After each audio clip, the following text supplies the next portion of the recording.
Pse ma kthen shpinën jeta ime, si nuk e ndjen këtë boqim, dhimbjet o fshamat e mia kur ndërën moti. Pash besën më thuaj, si kur të ken len veshet syt. E sheh zogun e dek të thyra si dergjet me vjet. E sheh nga lengu i lotëve janë qelur filiza. E sheh përrejnë si gurgullojnë, rëkëllima gurësh, gërvima zbresin nga maja shkëllëzenit. Në lot deti lëndrojnë anije një ekujpazh 2588 shpirta.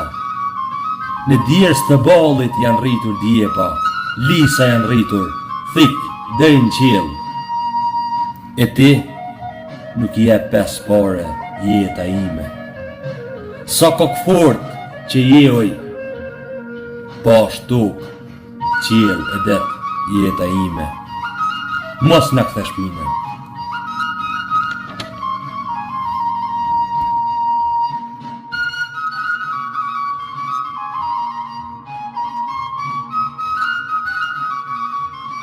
Janë vargje që më thellojnë në botën e mendimit.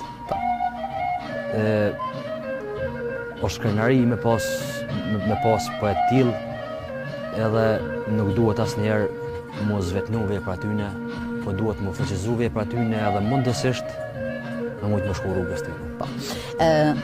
Fez, tregu po ofron një laramani të poetëve dhe krijuesve. Në mitingun e poezisë, me që është një ngjarje e cila ka për masa të mëdha, por kemi fatin ta kemi edhe ne në Gjakov të organizuar çdo vit, po dalin në pa poet të ndryshëm. Jo ata të cilët përgjatë vitit ndoshta duket sikur janë heshtur. A do thotë kjo se krijuesit duhet bëjnë përpjekje që të jenë shumë origjinal në shkrimin e tyre, që vargu, proza, poezia, cila do qoftë ajo që e ka servuar, të jetë më afatgjate? Tash për shembull, rrjetet sociale ju kanë ofruar mundësi gjithkujt për me shkruar, për me marrë me lloje të ndryshme të art. Kuptohet. Fatkeqësisht origjinaliteti shpeshherë po zbehet edhe po jetë jashtë. Për me kriju poezi të mirëfillt edhe art të mirëfillt nuk është edhe lehtë.